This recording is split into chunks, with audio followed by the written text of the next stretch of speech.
Now at McDonald's, a McDouble is $2.50, so you can get your gym gains on. Or just get lunch for only $2.50. Get more value on the under $3 menu. Limited time only. Prices and participation may vary. Prices may be higher for delivery. Ba-da-ba-ba-ba.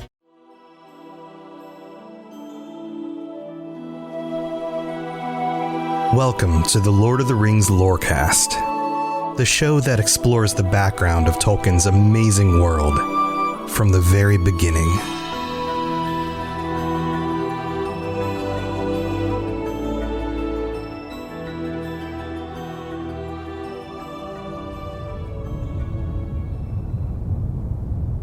Like so many times before, or at least after this moment, the Eagles show up just at the right time. They literally swoop in order to save the day. A sort of deus ex machina. You've probably heard that term before. It means God in the machine. Almost like the creator himself is behind the scenes pulling the strings. And in this case, this might be one of those moments. Always remember that the Eagles are Manwë's creation. Manwë was the one who was closest to Iluvatar, or at least understood the most of Iluvatar's will. A critic of Tolkien might say, well, yeah, he's obviously... this is the hand of the creator or the author fixing a situation that would be too difficult to fix otherwise. And so you send in the Eagles. And the same critics have even leveled things against the Lord of the Rings. Let's just send the Eagles in at the end. Or why didn't the Eagles just take the ring to Mount Doom? How come that didn't work out? Well, that's not the way these things work. Tolkien would say, at least I believe, that the Eagles have a mind of their own. The Eagles are not just a travel service that you can call at a whim. Sometimes they help Gandalf out, but that's because they have a relationship with Gandalf. Sometimes they do things because they just happen to be in the right place at the right time. Most of the time, they don't get along with many of the other races and the other creatures. So the fact that they show up when they do is part of a bigger picture. And so here we are at the beginning of this episode, in the air, flying through the air with the Eagles. The other thing I want you to think about when we think about taking flight or being carried away by these gigantic birds is that Tolkien is a man who was born before the Wright brothers took flight in the first airplane. He's a human being who lived in a time where flight seemed like it might not be possible. And then he, in his lifetime, lived long enough to probably have traveled internationally on an airplane. Not just an airplane, but a jetliner. It's just one of those things that's interesting to think about when you think about authors and the world they lived in when they wrote the things that they wrote. By the time that he was conceiving of the earlier versions of this story, it was a time post-World War I. He had served in the military. He most certainly had seen military planes in action and had at least been around the concept of having been up in the air. He may have even had conversations among many of the other soldiers who had actually been up in an airplane in order to know what the Earth looked like from that altitude. And here he has a description at the beginning of this part of the story of flying with the Eagles. And then they lifted up Luthien and Beren from the earth and bore them aloft into the clouds. Below them, suddenly thunder rolled. Lightnings leapt forward and the mountains quaked. Fire and smoke belched from Thangorodrim. And flaming bolts were hurled far abroad, falling ruinous upon the lands. And the Noldor in Hithlum trembled. But Thorondor took his way far above the earth, seeking the high roads of heaven, where the sun day long shines unveiled, and the moon walks amid the cloudless stars. Thus they passed swiftly over Dornu Fogleth and over Tarnu Fuin, and came above the hidden valley of Tomb Laden. No cloud nor mist lay there, and looking down, Luthien saw far below, as a white light starting from a green jewel, the radiance of Gondolin, the fair, where Turgon dwelt. But she wept, for she thought that Beren would surely die. She spoke no more, nor opened her eyes, and knew thereafter nothing of this flight.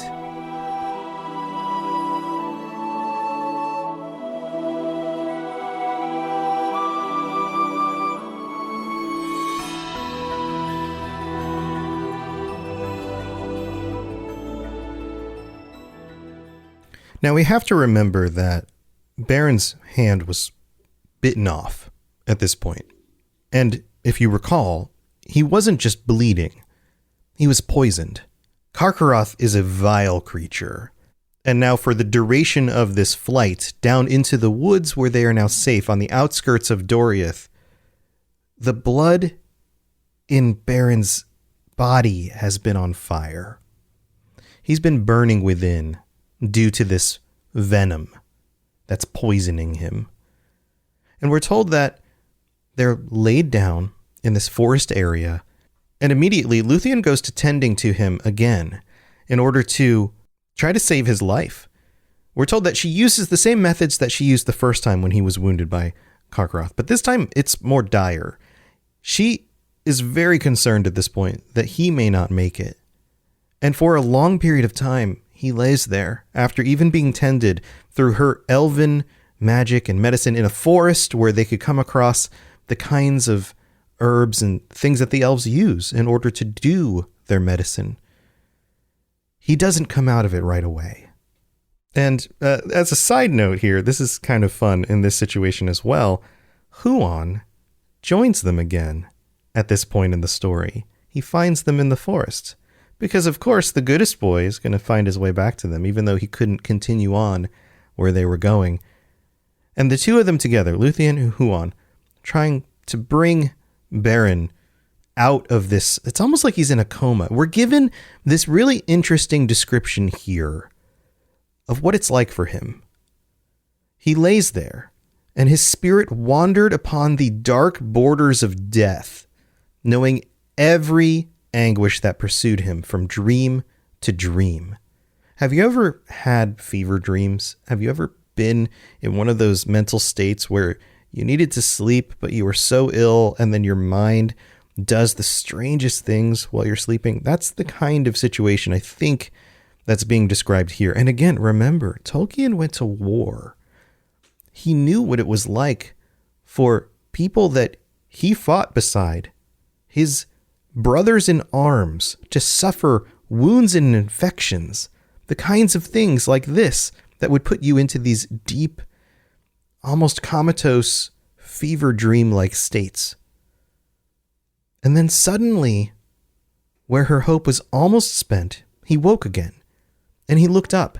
And the symbolism here is great. It says, seeing leaves against the sky, and he heard beneath the leaves singing soft and slow, beside him, Luthien Tinuviel.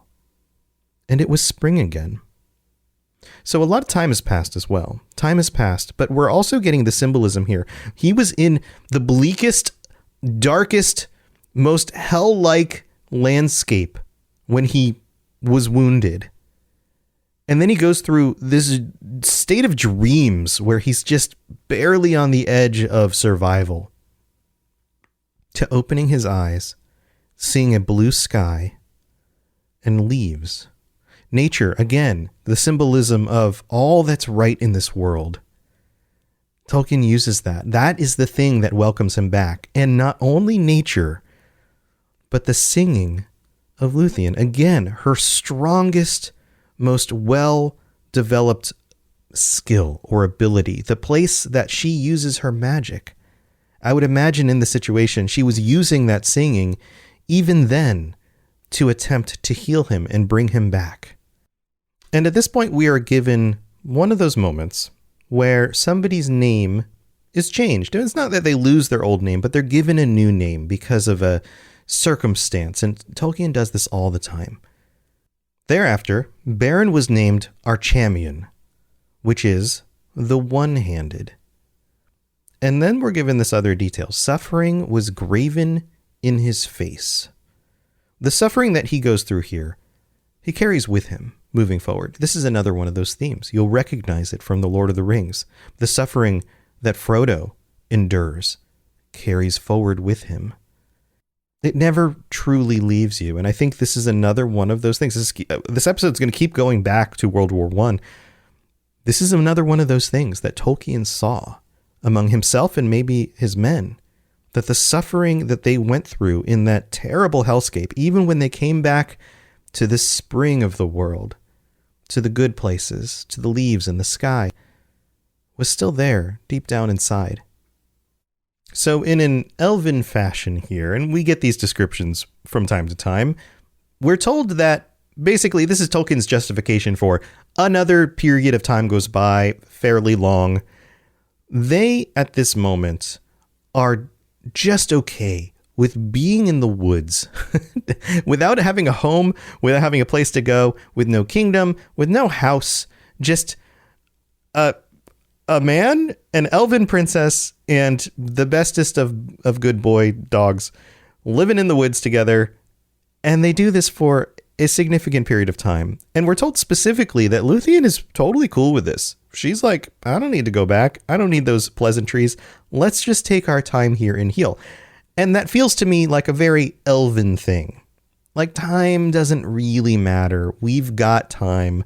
But Beren is a man. And Beren, in this situation, is very noble of heart.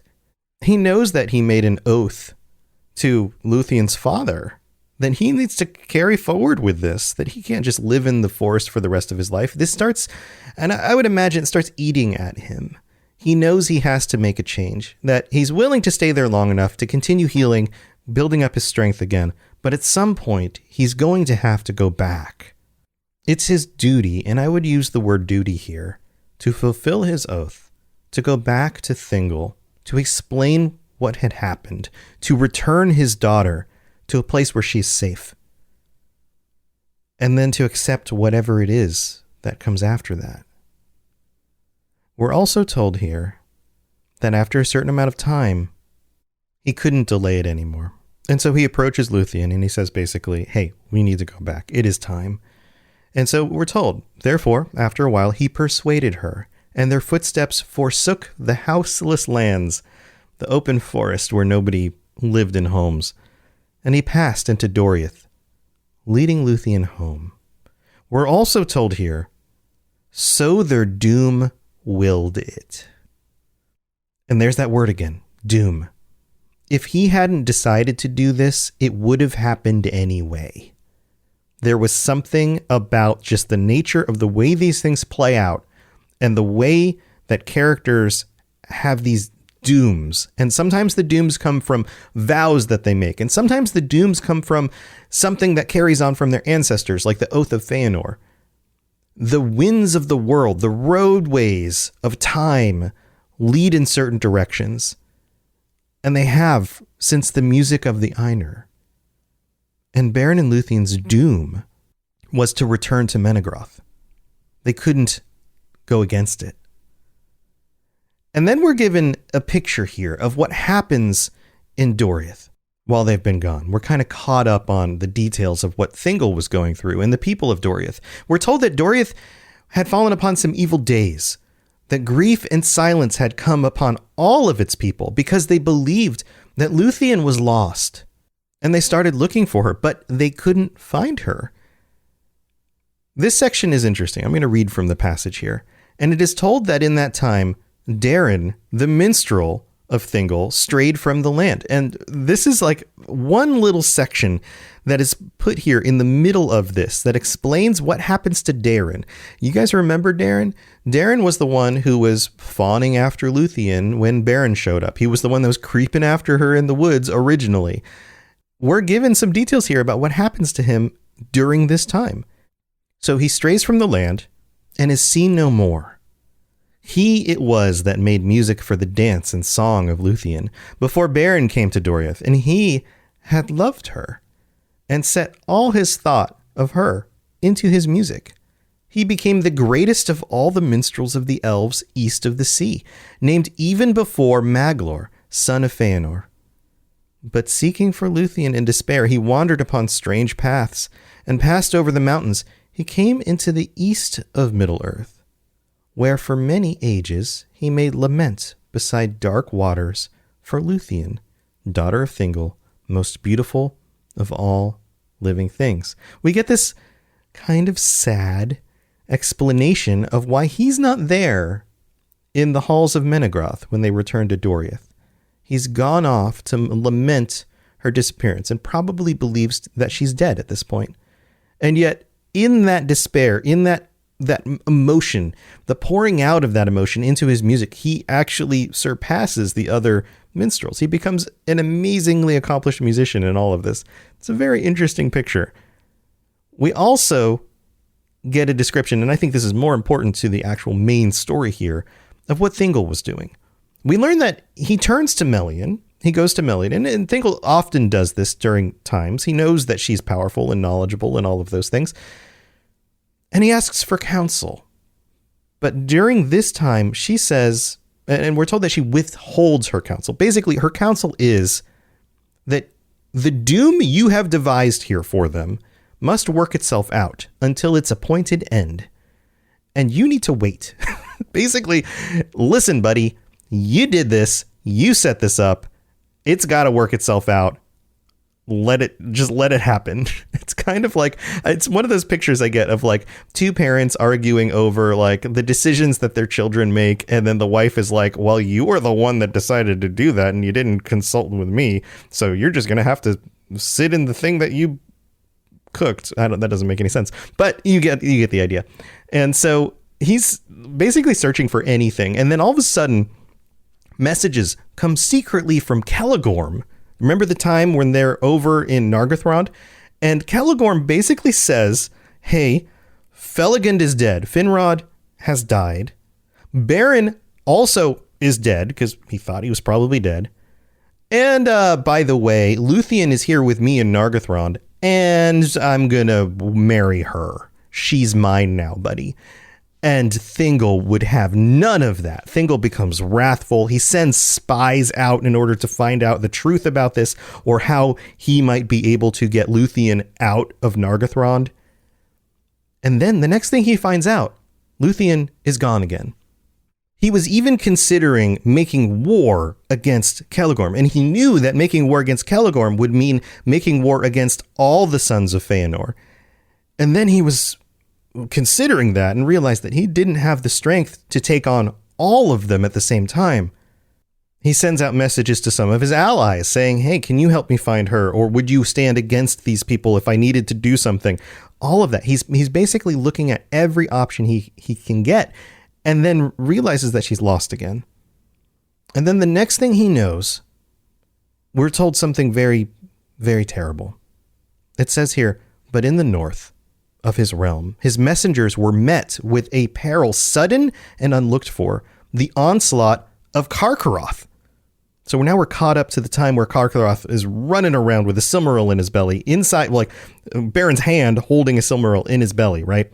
The Wolf of Angband. In his madness, he had run ravening from the north and passed at length over Tar Nufuin upon its eastern side. And he came down from the sources of Esgalduin like a destroying fire. And he's now starting to breach into the northern section of Doriath. Nothing hindered him, and the might of Melian upon the borders of the land stayed him not. For fate drove him, and the power of the Silmaril that he bore to his torment. Thus he burst into the inviolate woods of Doriath, and all fled away in fear.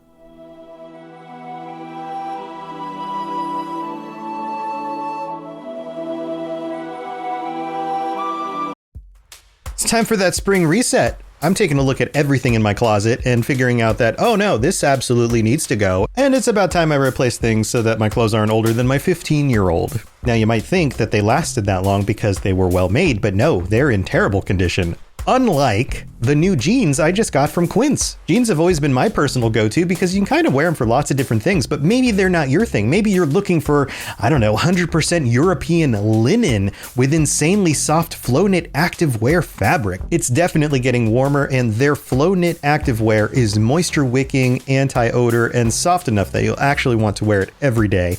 So pick out what you want. You can't go wrong because they have prices 50 to 60% less than similar brands. And like I said before, they are high quality. I continue to wear their clothes all the time, and I know that these new jeans are going to last me a lot better than the other things in my wardrobe. And on top of it, they look great. They're so comfortable. And I spent just as much on the jeans that I am now cleaning out of my wardrobe. So if you're looking for something better, just all around better, go check out Quince. So go do it right now. Refresh your wardrobe with Quince. Go to quince.com/ringslore for free shipping and 365-day returns. Now available in Canada too. Go to quince.com/ringslore for free shipping and 365-day returns. Quince.com/ringslore.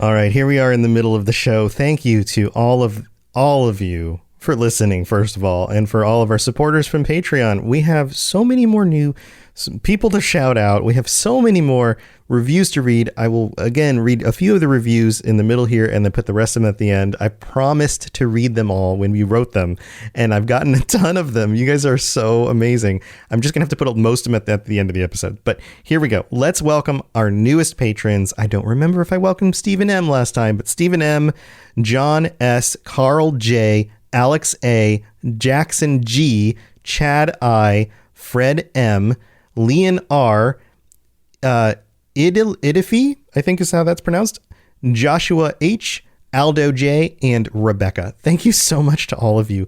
You guys are amazing. This has gotten so much support, so much more than I had ever even thought was possible. All 106 patrons, you guys are the best. And I have to shout out our Tier 3 VIP patrons. We have 5 of you right now. Brad C., Brandy D., Chris D., Esoteric Rage, and Larry. Thank you so much for your support. You guys are amazing. If you want to check out the bonus episodes or get ad-free episodes or check out whatever you can get from Patreon, patreon.com/LOTR Lorecast is the place to go. Go check that out. I really appreciate the support. All of this support and love makes it possible for me to do the show and to think that I should just keep doing it. Originally, this was going to be a limited run thing, but you guys keep on pouring your love into this, and so I'm coming up with ideas for things that I can do as I continue to work through these works. So you keep supporting, I'll keep trying to make content. Thank you so much. Also, we've got some new reviews. We've got a bunch of new reviews, and I've got to read them out because I promised I would. I've got a duty to fulfill, like Beren. Here we go. Let's start with this one from Anamant at ANNAMT3 from the United States, who writes, "Excellent. Bonus content is a must. I echo all of the sentiments from the other 5-star reviews made about the show. Excellent and incredibly helpful as a guide to digest the lore. That said, I wanted to focus my review on the quality of the bonus content, particularly where it concerns the Rings of Power show. Tom has such a wonderfully and refreshingly, did I say refreshingly? Wow. That's a new word. Refreshingly positive perspective on the show that does not ignore its shortcomings, but does take the opportunity to celebrate the artistry that has given us all the privilege of witnessing another live action story in Middle-earth. This is the kind of podcast that will keep these stories alive and the current audience excited about them for years to come. Thank you for creating, Tom. Keep going." Well, thank you very much as well. We have another one from Denton AP in the US who writes, "Thoughtful and heartfelt. To merely call this a podcast would be like calling the Silmarils some fancy Christmas ornaments. This dude has poured his heart into this project, and his deep respect for the creator's intentions shines through. Keep up the great work." Denton, thank you so much for that one. We'll do one more, and then we'll put the rest of these at the end of the show. This one says, "Amazing. The way he describes the book is so good and really makes me want to listen for hours and hours. This is my go-to either when I am training for American Ninja Warrior, soccer, or learning Sindarin and writing Tangwar. Amazing stuff. Would recommend. That is amazing stuff, Kevin the Ferret. Thank you so much for leaving that review as well, and good luck with all of that. So as usual, if you leave some words, a 5-star review on Apple Podcasts, I will read it out on a future episode, maybe in the middle, maybe at the end. We got to format it. We'll figure it out. And then also you can leave some ratings on Spotify. That's a great place to do it as well. Or whatever podcast you're listening to. If there's a way for you to drop a rating or a review, I would appreciate that. It helps people know that this show is worth checking out.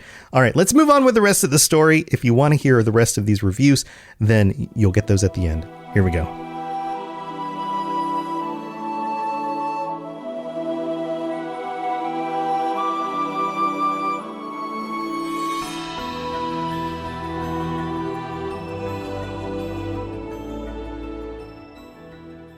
All right, we're back, and the story has to continue here because now the danger of Karkaroth has now encroached the northern forest, and I think you probably noticed the statement that said that even Melian could not keep him out of the borders of Doriath. He was moving in to Doriath, and this is going to be a problem.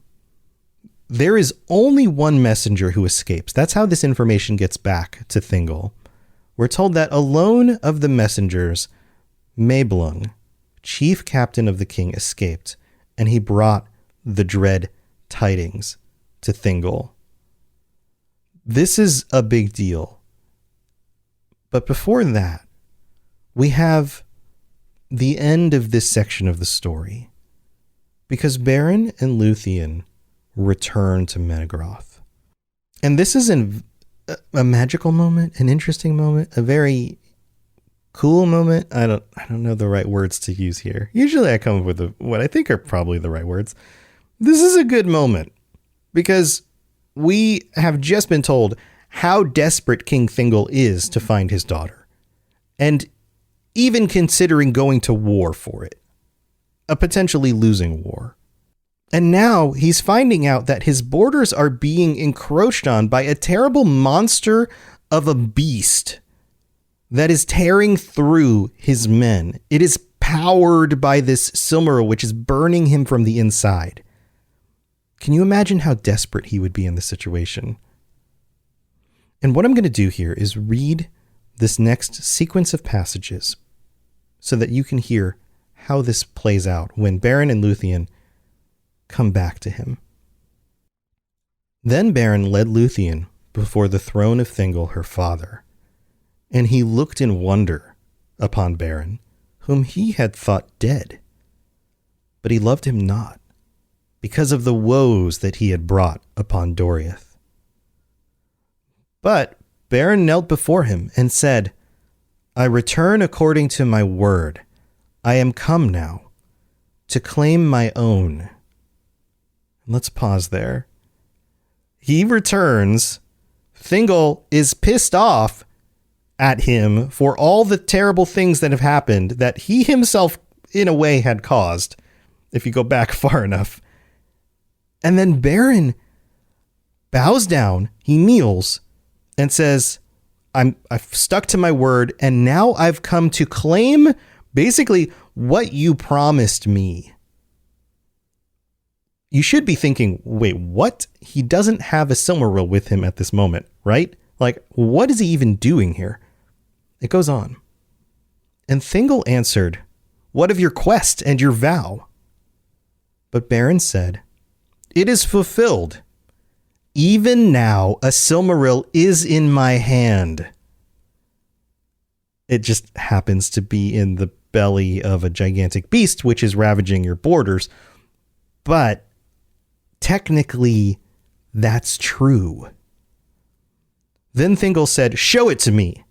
And Beren put forth his left hand, the one that wasn't cut off or bitten off, slowly opening its fingers, but it was empty. Then he held up his right arm, and from that hour, we get another name. He named himself Camlost, the empty-handed. Then Thingol's mood was softened. I what I think is happening here is that this is a joke. It's not a joke that he doesn't think that he in some way fulfilled what was asked of him, right? He took a Silmaril with his hand, and his hand still holds the Silmaril.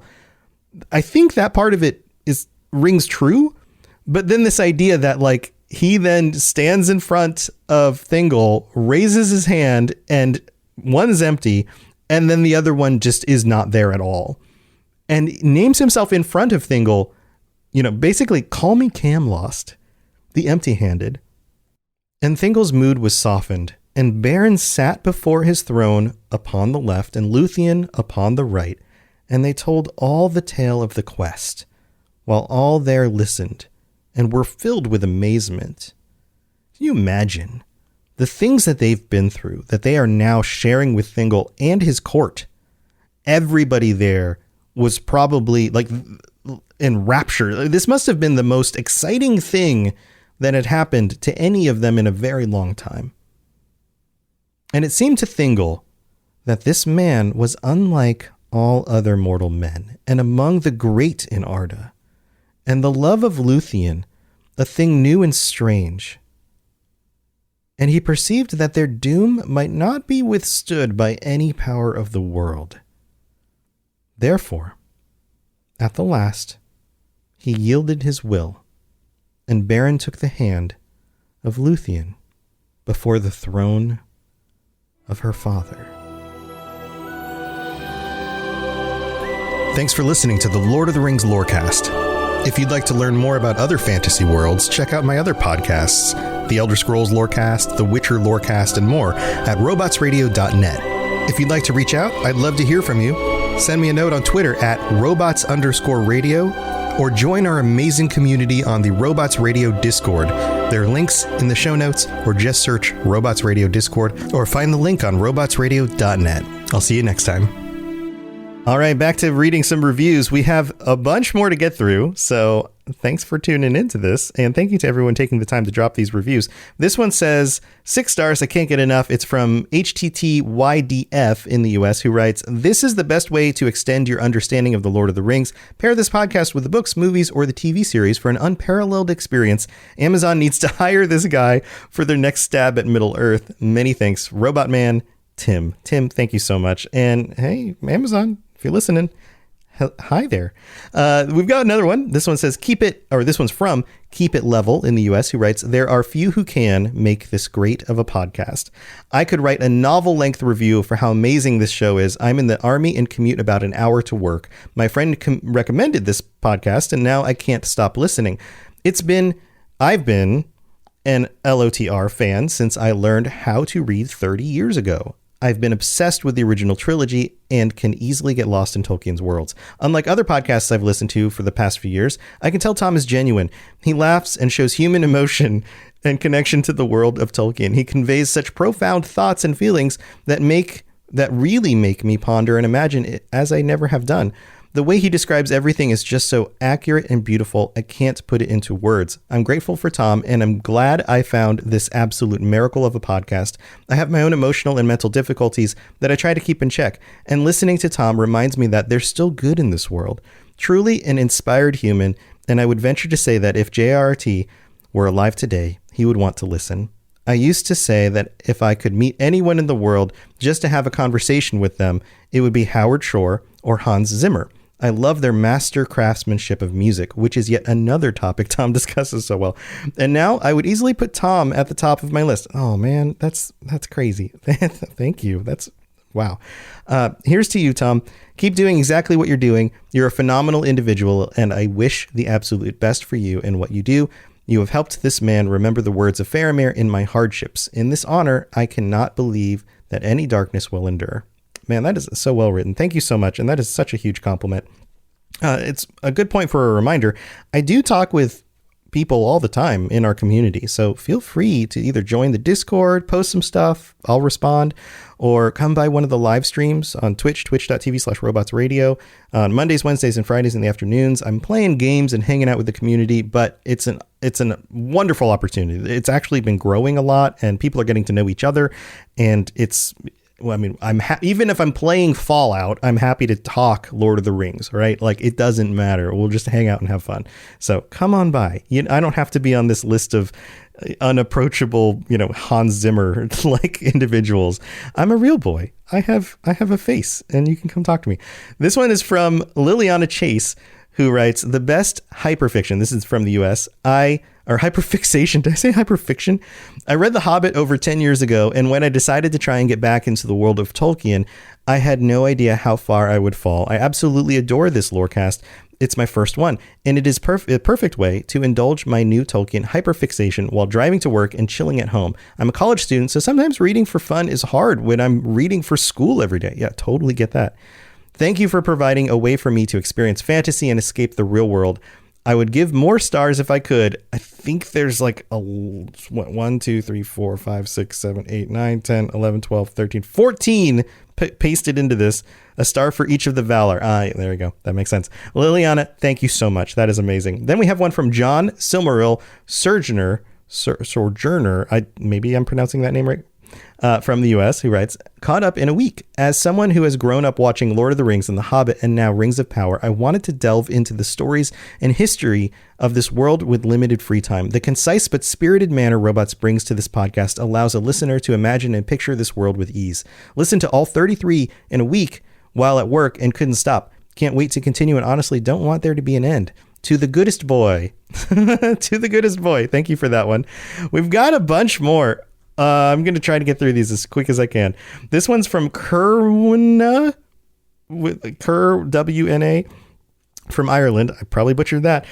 Favorite Tolkien podcast. What a great podcast. It's been years since I read The Silmarillion, and I'm now listening to this alongside watching The Rings of Power. Such an enjoyable combo. I'm really enjoying the thorough explanations of the Silmarillion lore and how I'm understanding more of this work. Thanks to your insights. I think maybe that was a typo.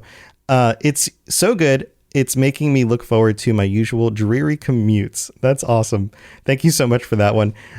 Idaho Boy 7 in the US writes, highly recommended. After watching The Rings of Power, I had a lot of questions about the lore of Middle-earth, so I have been reading The Silmarillion, but it's hard to follow at times. However, this podcast makes it easy to understand the book and with plenty of extra detail. It's worth listening to before reading The Silmarillion or pairing them together. Thank you so much, Idaho Boy. Then we have 32nd in the United States who writes, LOTR lore review. I keep in touch with one of my good friends from back home, and we really bonded in college over Lord of the Rings. With Rings of Power just now finishing up, regardless of the quality of it, we were reinvigorated by Tolkien's expansive world and found this podcast as a result. 11 out of 10 would recommend. 32nd, thank you so much. Then we have Ace XC31 in the US who writes, perfect. As someone who is a fan of Lord of the Rings movies but has not read any of the books, it would have been far easier for all of the names, stories to go over my head. But Robots does a fantastic job presenting the story and history in a way that is informative, concise, and thought-provoking. Awesome. Thank you so much for that one. Hoyle Boy in Great Britain writes, what an adventure. This is my first ever podcast. Wow, welcome to podcasts. And it's set the bar very high indeed. I've always wanted to dive into the lore of Middle-earth, but have found the idea of it daunting.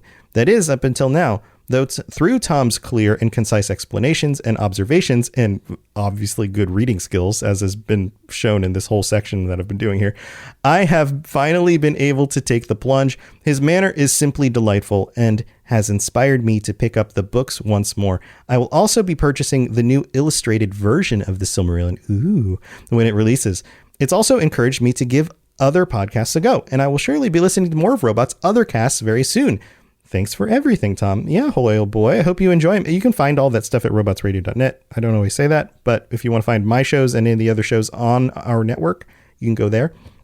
We've got 5 more. Here we go. A fly white guy. Okay, that says a fly white guy with numbers and stuff. Nice. Love the podcast and how you make the lore easier to understand from the United States. Thank you so much, a fly white guy. Then we have Bryant R. Sindarin in the United States who writes, oh man, he's got like Elven words here and I'm not going to pronounce them correctly. This show, I think that's Elvin. I didn't look this up ahead of time. This show has helped me through work days and college courses so far.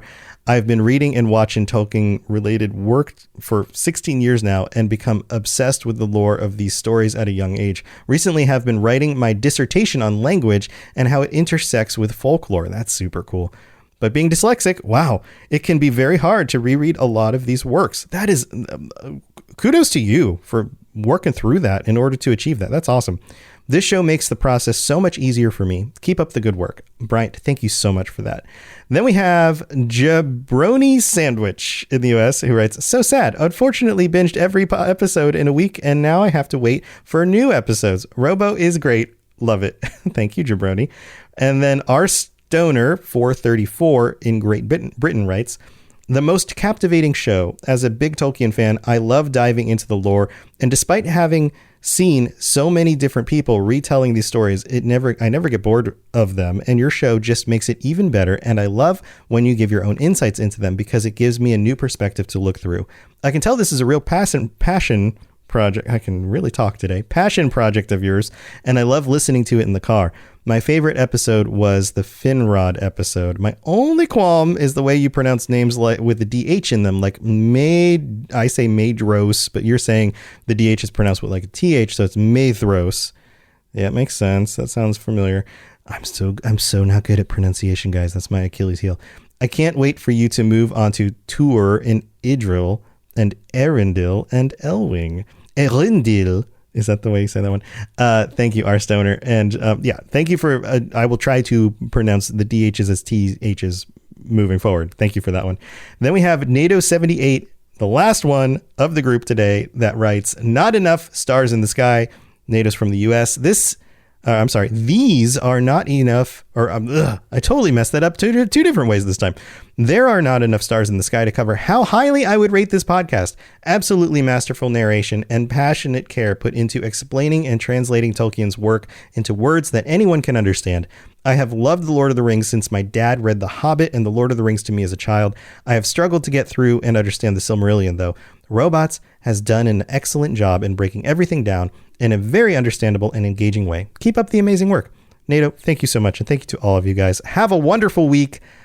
I will see you next time. Robots Radio.